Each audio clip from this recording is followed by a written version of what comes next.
First story is titled, Am I the a-hole for telling my kids what their grandfather did to me? I've been with my husband since high school, and his dad has always made me uncomfortable.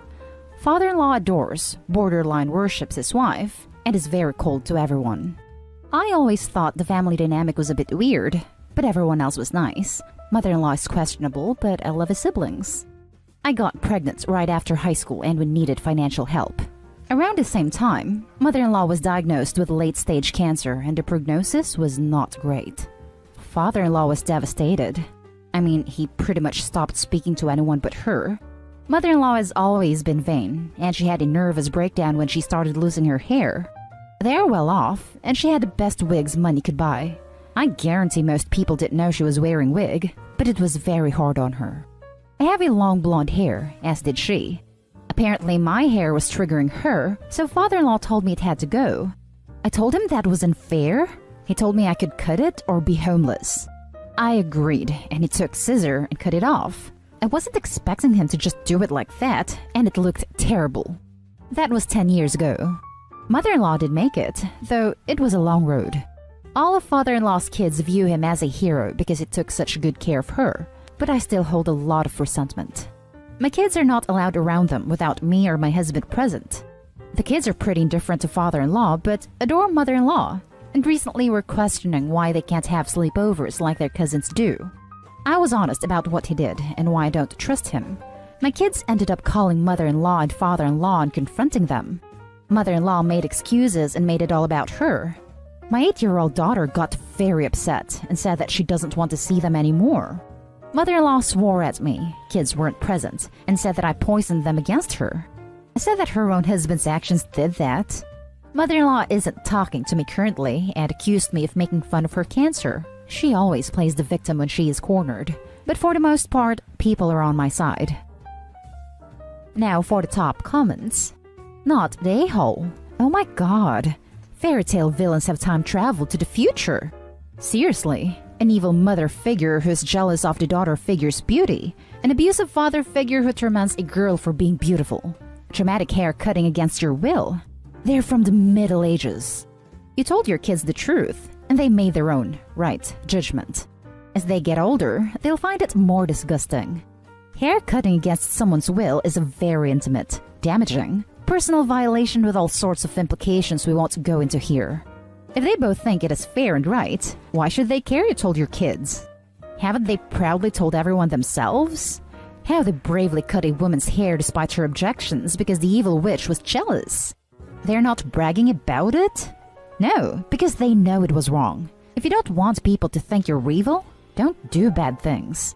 I'm so sorry you went through that. Congratulations on having the clarity and resolve to see them for what they are and to protect your kids from them.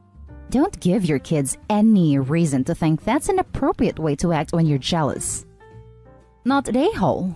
Wow, what he did to you was horrible. He took away your autonomy and threatened to make you homeless if you didn't give it up. Honestly, you should go no contact. I would have if I could with just him, but mother-in-law didn't know. Her shock was very real when she heard what he did almost a year later. Info, there's lots of details missing here. So other than the single hair-cutting event, what is the rest of your relationship with them like? Has the inappropriateness of that incident ever been discussed with them since? Most importantly, where is your husband in all this? What was his response to his father cutting your hair? How does he feel about you telling your children this? He never had a great relationship with his dad. Father-in-law was kind of authoritarian, but he feels bad for punishing his mom. She 100% didn't know until almost a year after the fact. She can't act, and that was genuine shock. He wishes the kids could go over, but respects my decision. My relationship with mother-in-law is okay. Father-in-law ignores me for the most part, has always been a jerk to my husband for not working a white-collar job, and is okay with the kids but isn't a kid person in general. Now for the next story.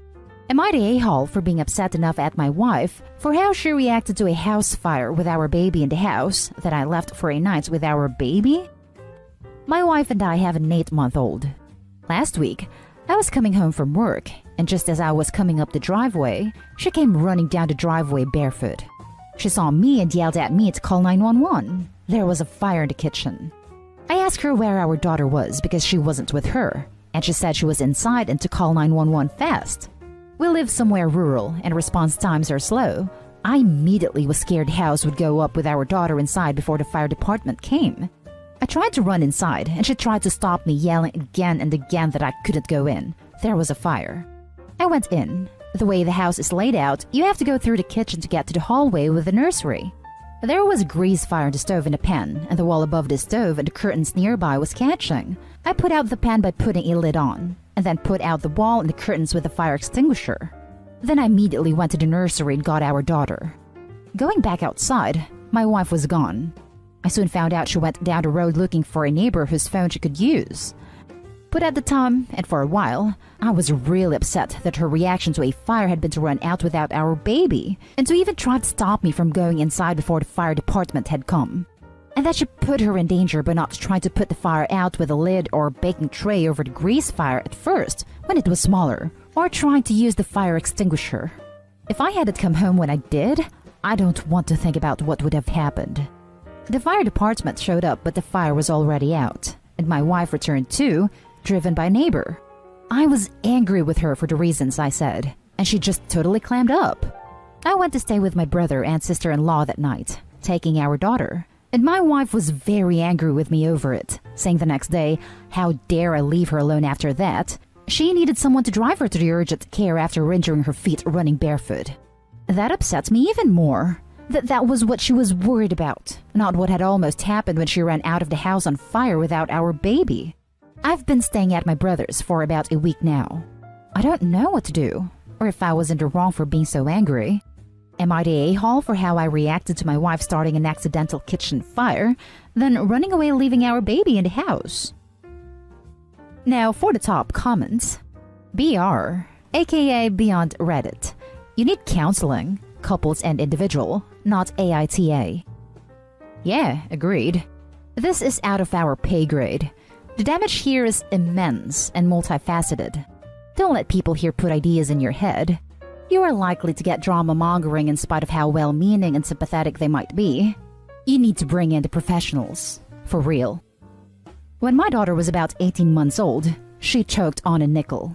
My husband yelled for me to come help, stood there with wild eyes in a white-hot panic and asked me 100 times in 20 seconds if he should call 911 while I was doing back blows. I finally said yes, and he grabbed his phone, called 911, and ran out of the house leaving me alone with a choking child. He said his plan was to be out there so the paramedics could find our house, which is fair, it's hard to find. But the reality was he just panicked.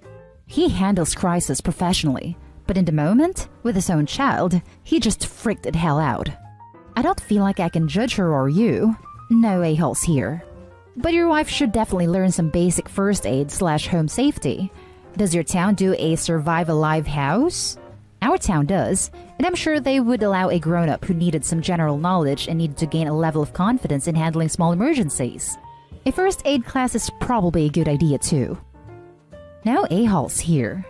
Your wife sucks in an emergency. That much is absolutely clear, and that needs to be dealt with for sure. That said, she panicked.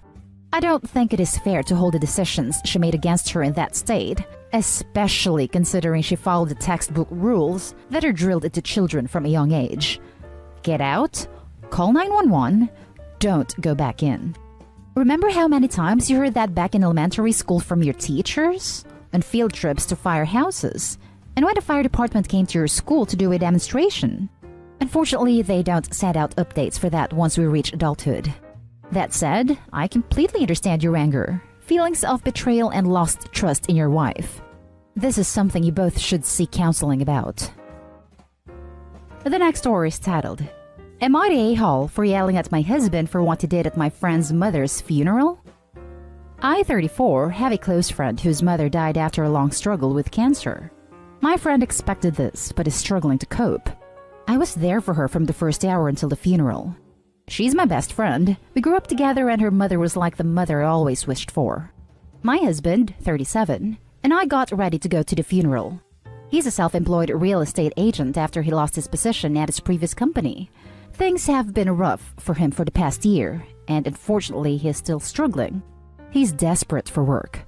All he has is this one nice suit and his business cards to hand out to everyone he sees. He was married before I met him.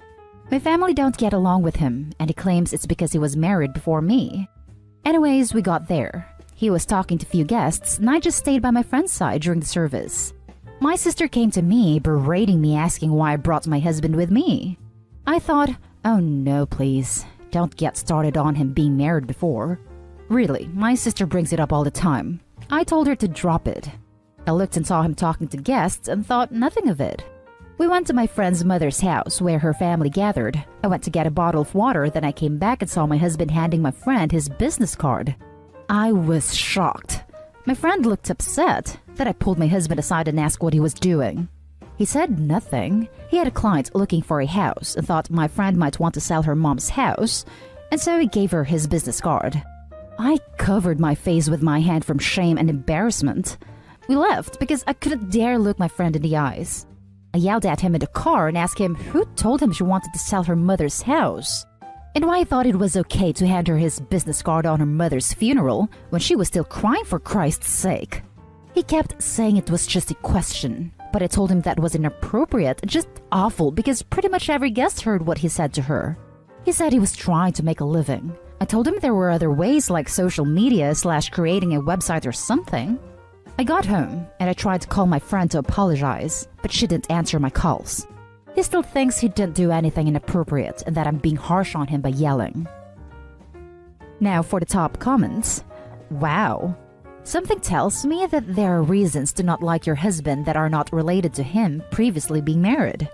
He needs to read the room. Not an a-hole. His actions were incredibly out of line and callous.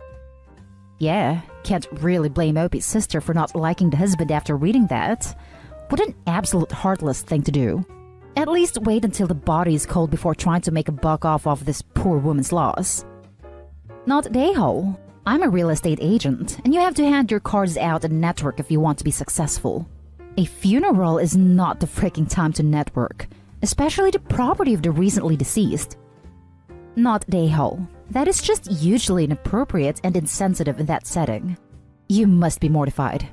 Edited to add, not only is it unbelievably insensitive to your friend, it is so widely understood to be in bad taste that he can probably cross anyone who saw him do it from his list of potential clients as well. Maybe that he'll understand. Your Reddit is right on the money. In the pursuit of one sale, he just tore his reputation with heaven knows how many people who witnessed him being such a crass and predatory bore. It's as though he took that scene from combining obituaries and real estate listings from When Harry Met Sally, literally. Now for the last story. Am I the a-hole for not trying harder to wake up my husband? My 24 female, husband 24 male, decided on one of his workdays to stay up all night drinking beer and talking one of his friends. I reminded him several times throughout the night that he had work and that he should go to bed, in which he responded that he would be fine. He finally crawled into bed 5 minutes before the alarm was supposed to go off, claiming that he was just going to rest for 5 minutes. The alarm goes off. I shake him, let him know that it went off, and proceeded to get him his clothes and pack his lunch like I always do. I bring him his clothes to find that he has fallen back asleep. I shake him hard enough to wake him up, telling him that it is time to go to work. He mumbles something, and I get up to take the dog out before I had to drive him to work. He can't drive. I come back in to find him still asleep.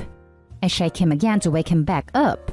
He wakes up long enough to look at me and then falls back asleep. So starts the repeated process of me shaking him waking up long enough to look at me, and him falling back asleep. I decide that shaking him isn't going to work. So I pull the covers off of him and drag him out of the bed, hoping this will wake him up, as by this time he is going to be late to work. He just mumbles and crawls back in bed. I give up and decide to give him a few minutes before trying again. I repeat the same process. Shake him, try to drag him out of bed, even take his hand to try and pull him up. No luck. This goes on literally for a couple hours. By this time, he is already late to work, which I have told him he was going to be multiple times, and he didn't listen. And it is getting to the point if I don't get him up, then I will also be late to work. I take an ice pack from the freezer and stick it on him. All this does is cause him to pull away and pull the blanket over top of him. I try this multiple more times, along with shaking him and once again trying to pull him out of bed. This also didn't work. I eventually gave up because he wasn't going to get his butt up and I was going to be late to work, so I just go and clock in. I work from home. He finally wakes up a couple hours later and demands why I didn't wake him up. I tell him I tried over and over to wake him up and he wouldn't wake up. He gets pissed off and tells me I didn't try hard enough. When I told him I even tried to drag him out of bed, he called me a liar and said that if he loses his job, then it would be my fault. Am I the a-hole for not trying harder to wake him up for work? How much harder could you have tried? I can't believe you tried as hard as you did. But what a huge red flag that he chooses to stay up all night drinking and then blames you when he can't wake up for work. Opie, you shouldn't be here. You shouldn't be questioning if you're the a-hole. Yes, so much. It is not your fault he stayed up late and slept through work. Don't you dare let him make you feel bad, not the a-hole. Also, I'd recommend you stop getting his clothes and packing his lunch. He's a grown man and can do it himself, along with getting himself up for work, not the a-hole. Info: I can't be the only one here wondering if this guy does anything for himself.